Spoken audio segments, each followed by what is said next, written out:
आज आप जो कुछ भी वचन सुनेंगे ये आपकी लाइफ को सेम नहीं रहने देगा। बाइबल कहती परमेश्वर अपने वचन के जरिए से ही अपने दिल के बारे में, अपने हार्ट, अपनी नेचर, अपने स्वभाव के बारे में आपको बता सकता है। नहीं तो बाइबल में जो घटनाएं 5000 साल पहले, हजारों साल पहले की हैं, उनको लिखने का कोई भी मकसद नहीं है अगर परमेश्वर नहीं चाहता कि हम उन घटनाओं से सीखें कि परमेश्वर कब कब बाइबल में आनंदित हुआ, कब कब वो खुश हुआ, कब कब परमेश्वर ने हमें बरकत दी, कब कब परमेश्वर नाराज हुआ, ताकि हम पवित्र वचनों को सीख सकें। आज हम परमेश्वर के वचन को सीखेंगे और आज बड़े ध्यान से आपको वचनों को सीखना है। ये उस समय की बात है जब बाइबल कहती है कि इसहाक के जब दो बेटे पैदा हुए, एसाव और याकूब, और जब ये दो जुड़वा इसहाक के शादी के 20 साल बाद पैदा हुए रिबिका से, और रिबिका जो एक आत्मिक औरत थी, क्योंकि जैसे ही अब्राहम के नौकर ने उसे बताया था कि अब्राहम के एक बेटा है इसहाक, और अब्राहम ने मुझे शपथ खिलाकर, सौगंध खिलाकर भेजा है कि तू इस देश से कोई लड़की मेरे बेटे के लिए नहीं लेगा जो परमेश्वर को नहीं जानती, लेकिन तू मेरे ही देश की लड़की को जाकर लेके आएगा, और अगर वो आने से मना कर दे तो तू मेरी इस शपथ से छूट जाएगा। बाइबल कहती वो वहां पे गया और एक कुएं के पास बैठा और परमेश्वर से बात करने लगा कि प्रभु, और उसके पास 10 ऊंट थे, और ऊंट मतलब कि एक बार में कितने लीटर पानी, कितने मन पानी वो पी सकते हैं आप ये जानते हैं। तो वो परमेश्वर से क्या बोलने लगा कि परमेश्वर, अगर तूने ही मुझे यहां भेजा है तो जो लड़की यहां आएगी और मैं उसे बोलूंगा कि मुझे पानी पिला, तो वो अगर मुझसे ये कहेगी कि मैं तुझे पानी पिलाकर तेरे 10 ऊंटों को भी पानी पिलाऊंगी, तो वही होगी जो तूने अपने दास इसहाक के लिए चुनी है। बाइबल कहती तभी रिबिका वहां पे आई और उसने जब उससे पानी मांगा कि मुझे पानी पिला, और रिबिका ने अपने उस जो जहां से जिस कुएं से वो पानी जिस मटके में उसने भरा था, उस मटके से उसको पानी पिलाने लगी और उसको ये बोला कि तू पी ले, उसके बाद मैं तेरे 10 ऊंटों को भी पिलाऊंगी। ये एक शॉकिंग बात थी। इंसान को तो पानी ठीक है पिला दिया, लेकिन 10 ऊंटों को भी पिलाऊंगी, तो ये इम्पॉसिबल था ऐसा लड़की का किसी अनजान व्यक्ति को 10 ऊंटों के साथ बोलना कि अब वो लगातार अगले 2 घंटे पानी पिलाएगी उनको। तो ये परमेश्वर की निशानी थी उसको। और बाइबल कहती जब वो उसके घर पे गया, उसने सारा वो स्टोरी बताई और उसके घर वाले पर उससे बोले कि हम ना तो तुझसे भला कह सकते हैं ना तो बुरा कह सकते हैं, अगर यहोवा ने तुझको भेजा है। अगले दिन वो उसको लेकर इसहाक के पास गया, वो इसहाक की पत्नी हुई और वो 20 साल बांझ रहे। ये जानते हुए भी रिबिका को परमेश्वर ने भेजा है। इसहाक 20 साल अपने बेटे, अपने वंश की वेट करता रहा। जब भी, इसमें बहुत सारे पहलू हैं, जब भी परमेश्वर की कोई बड़ी योजना होती है बाइबल में, अगर आप ध्यान से पढ़ेंगे तो उन व्यक्तियों की जो जिंदगी थी वो आम जिंदगी की तरह वो आसान लाइफ नहीं थी, बरकतों से भरी हुई थी, लेकिन इजी नहीं थी। अब्राहम को अपने वंश के लिए 100 साल का इंतजार करना पड़ा, क्योंकि परमेश्वर ने कहा था जो तेरा निज वंश होगा उसी को मैं आगे लेके जाऊंगा और अपनी प्रतिज्ञाओं को उसी वंश से पूरा करूंगा। उसके बाद इसहाक को 20 साल अपने बच्चों का इंतजार करना पड़ा। जब भी कोई बड़ा घर बनता है उसे टाइम नहीं लगता, लेकिन अगर आपने छोटी सी झोंपड़ी बनानी हो, छोटा घर बनाना हो, तो आप उसे जल्दी बना लेते हैं। लेकिन अगर बड़ा ताजमहल बनाना हो तो उसे समय लगता है। एक बड़ा घर बनाना हो, चट्टान पर बनाना हो, तो उसे समय लगता है। कई बार परमेश्वर जब आपकी लाइफ में काम करता है, अगर बाइबल में आप देखेंगे तो बहुत से कम ऐसे बच्चे हैं जिनकी अनाउंसमेंट स्वर्गदूतों के द्वारा की गई है आने से पहले। सैमसंग उनमें से एक था। लेकिन अगर आप उनकी भी स्टोरी को पढ़ेंगे तो उन सैमसंग के जो माता पिता थे वो धर्मी होने के बावजूद बुजुर्ग हो चुके थे और उनके कोई भी संतान नहीं थी। कई बार परमेश्वर आपको इतनी बड़ी एक आशीष जो आपके जनरेशंस के लिए होती है, जो देशों को बचाने के लिए होती है, कई बार उसे आपकी लाइफ में मैनिफेस्ट करने के लिए, वो बच्चा हो, वो कोई भी चीज हो सकती है, कई बार आपको बड़ी फाइट और कई बार आपको बड़ा इंतजार करना पड़ता है और पेशेंस रखना पड़ता है।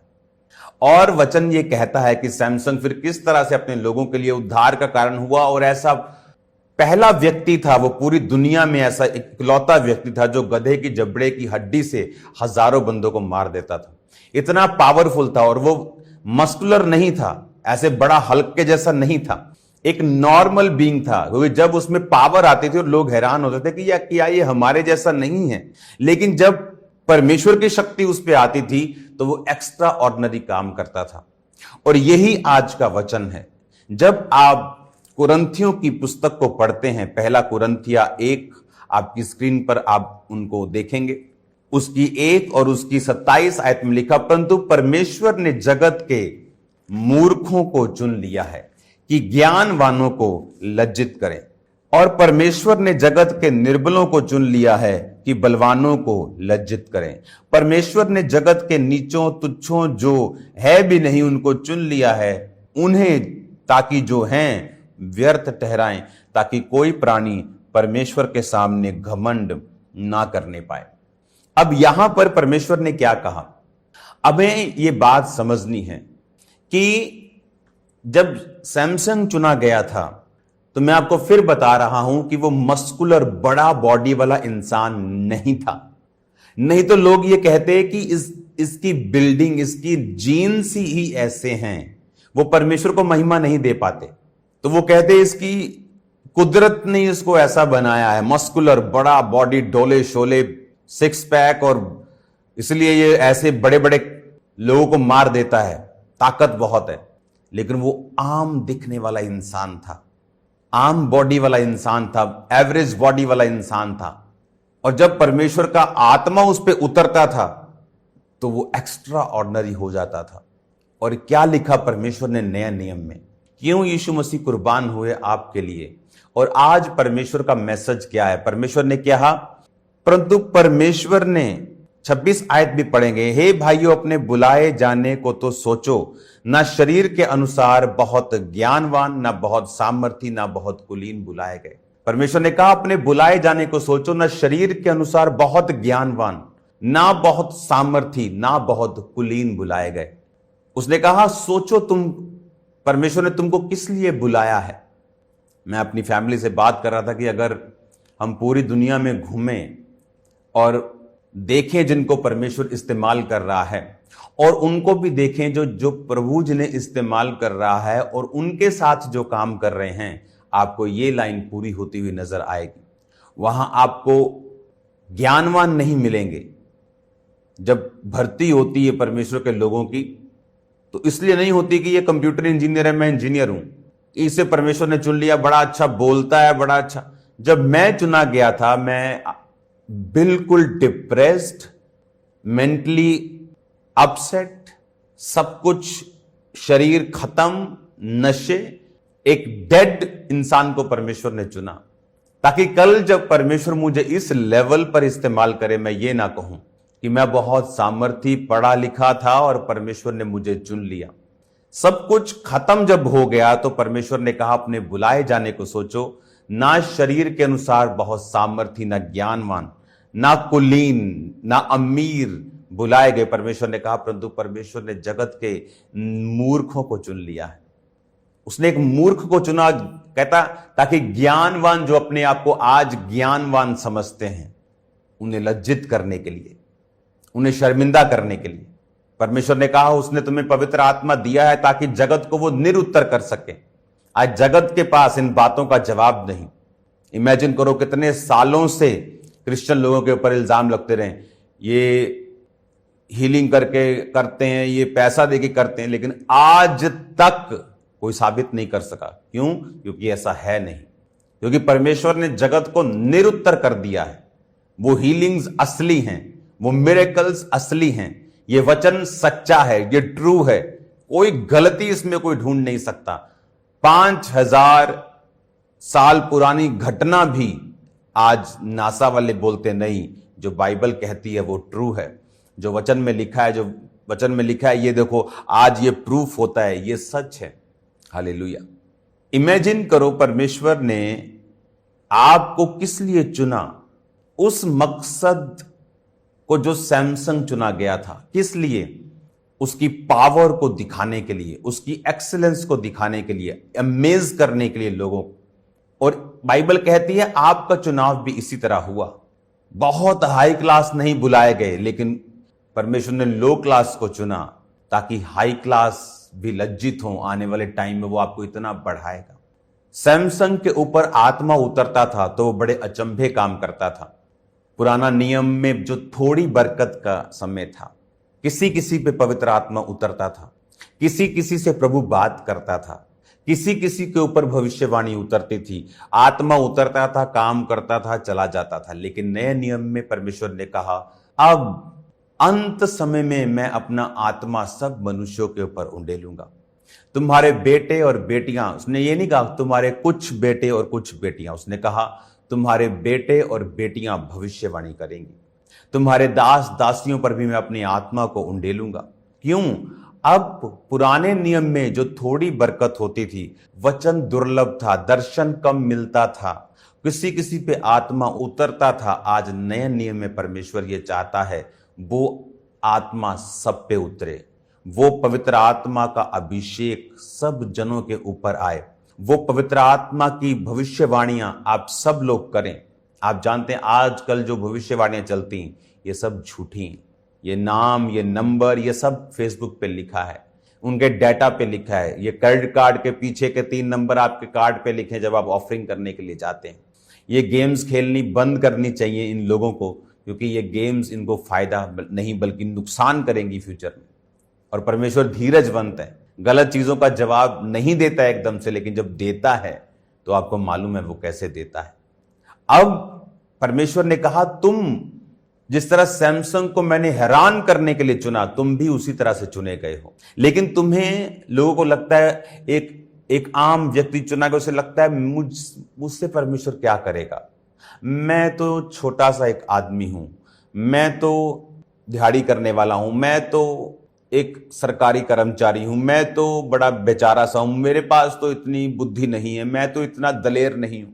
इसीलिए खुदावंद ने कहा इसीलिए मैंने तुम्हें चुना, ताकि जो अपने आप को कुछ समझते हैं उन्हें शर्मिंदा करने के लिए। उसने छोटों से छोटों को, फिर से पढ़ो, उसने कहा परंतु परमेश्वर ने 28 आयत जगत के नीचों को, तुच्छों को, जो नहीं हैं उनको भी चुन लिया, ताकि जो हैं, जो अपने आप को कुछ समझते हैं, उन्हें व्यर्थ ठहराएं। अगर आप ध्यान से इन वचनों को पढ़ेंगे आपको समझ आएगी कि परमेश्वर ने आपको क्यों चुना है। सबसे पहले हमें यह मालूम होना चाहिए कि मैं चुना गया हूं। अगर मैंने जीसस क्राइस्ट पर बिलीव कर लिया है, अगर मैंने बपतिस्मा ले लिया है, अगर मैं परमेश्वर की आत्मा को पा लिया, मैंने उसको अपना उद्धारकर्ता चुन लिया, तो अब परमेश्वर आपके जरिए से इस दुनिया को हैरान करना चाहता है। आपके जरिए से वो बड़े कार्य करना चाहता है, आपको जरिया बनाना चाहता है आपकी फैमिली को ब्लेस करने का। आप अपनी फैमिली के प्रथम होंगे जो वो काम करेंगे जो आपकी पूरी फैमिली, आपका खानदान नहीं कर पाया। आप होंगे जो अपने देशों से दूसरे विदेशों में होंगे, आप होंगे जो बरकतों को पाएंगे, आप होंगे जो नशा नहीं करेंगे। आप, परमेश्वर ने, ये मकसद है आपको चुनने का, ये कारण है परमेश्वर का आपको चुनने का, यही रीजन है परमेश्वर का आपको चुनने का। और इस रीजन को आपको बिलीव करना है, इस पे मेडिटेट करना है, इस रीजन को अपने अंदर स्पिरिट में खाकर इसको लेके जाना है, इसको कण कण में बसाना है कि मुझे परमेश्वर ने उन लोगों को लज्जित करने के लिए चुना है जो अपने आप को कुछ समझते हैं, मुझे बड़े काम करने के लिए चुना है, मुझे कुछ ऐसा परमेश्वर ने बनाने के लिए चुना है कि जो ऑलरेडी बने हुए हैं उन्हें लगे कि हम व्यर्थ हैं। और यही क्रिश्चियनिटी है, वो आपको इतनी हैवी वे में आपको वो ब्लेस करना चाहता है। इसलिए पुराने नियम में वो किसी किसी पे उतरता था, परमेश्वर ने कहा पर अब नए नियम में जीसस क्राइस्ट के जन्म लेने के बाद, उसके मरने और जी उठने के बाद, जी उठने के 40 दिन बाद फिर 40 दिन तक फिर प्रीच किया, फिर वो पहाड़ पर 500 लोगों के सामने स्वर्ग पे चला गया। उसके स्वर्ग के जाने के बाद वो कह के गया यरूशलेम को मत छोड़ना, पिता की प्रतिज्ञा की बाट जोहना।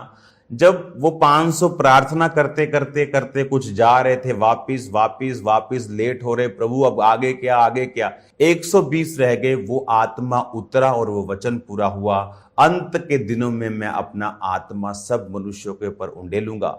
वो पवित्र आत्मा फिर उन पर उतरा और आज वही आत्मा आप पे उतरता है, वही आत्मा मेरे अंदर है, वही आत्मा आपके अंदर है, जो जितना मांगता है, जो जितना प्यासा है, उसकी प्यास के मुताबिक परमेश्वर उसकी प्यास को बुझाता है।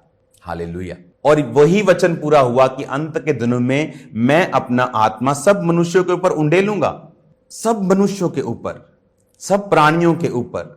तुम्हारे बेटे बेटियां भविष्यवाणी करेंगे, पूर्णीय स्वप्न देखेंगे, जवान दर्शन देखेंगे। और यही परमेश्वर का प्लान है आप लोगों के लिए, यही परमेश्वर की इच्छा है आप लोगों के लिए कि आप जितना भी डाउन, गरीब या बीमार या लाचार या मेंटली स्ट्रेस्ड, अब मैं गरीब नहीं था जब चुना गया, लेकिन पैसों के अलावा सब चीजों में मैं गरीब नहीं था। मैं गरीबी रेखा से भी 500 फुट नीचे हूंगा। पैसे के अलावा शरीर में, अपनी लाइफ में, अपने हर चीज में। और खुदा ने चुना, यही उसकी ग्लोरी है कि वो टूटी हुई चीजों को इस्तेमाल करता है। ये उसकी हॉबी है, वो उन्हें साफ करता है और इस्तेमाल करता है। और बाइबल कहती है जिस पत्थर को राजमिस्त्रियों ने तुच्छ समझा वो कोने का सिरा हो गया। और इसी के लिए ही परमेश्वर ने आपको अपने पास बुलाया है। मेरा बिलीव है कि आप परमेश्वर के इस बुलाहट की ओर ध्यान देंगे, अपनी लाइफ को एक्यूरेटली परमेश्वर में चलाएंगे। सैमसंग जब तक परमेश्वर में एक्यूरेटली चलता रहा, खुदा अचंभे काम करता रहा। और जब उसने अपनी कमियों के ऊपर काबू नहीं किया और औरतों के पास जाता रहा और व्यभिचार करता रहा, और एक दिन उसी व्यभिचार ने उसे डुबो दिया, वो पावर उससे छीन ली गई और वो आम व्यक्ति बना और दुश्मन ने उसका उपहास किया और उसका मजाक उड़ाया।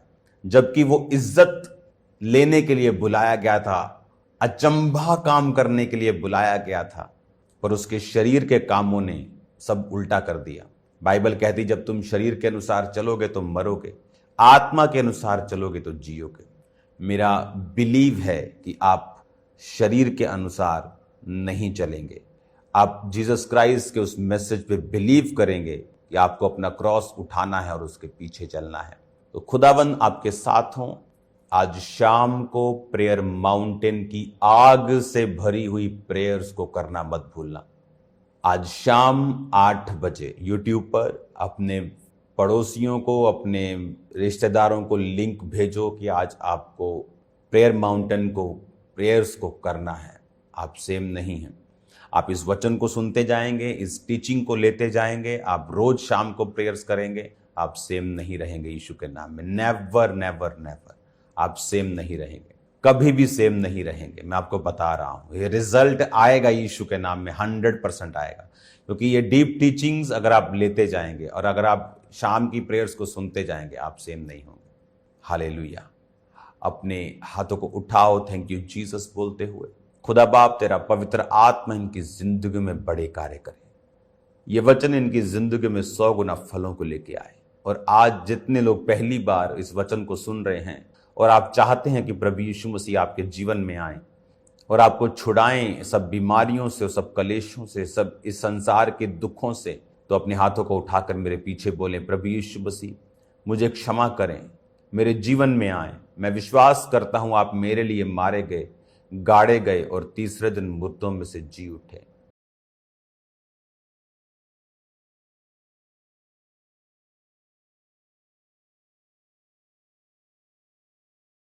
आप मेरे उद्धार करता हैं, मुझे रिजेक्ट ना करें, क्योंकि मैंने सुना है कि आप पापियों को मारते नहीं बल्कि उनके पाप को मारकर उन्हें अपना बेटा बनाकर शुद्ध साफ कर कर उनके जीवन में रहते हैं। मेरे जीवन में आए और रहें, मुझे अपनी संतान होने का अधिकार दें, क्योंकि आप मेरे उद्धारकर्ता और मेरे परमेश्वर हैं। प्रभु यीशु मसीह के सामर्थी नाम में आमीन आमीन। God bless you all. खुदावंद आपको बरकत दे सबको।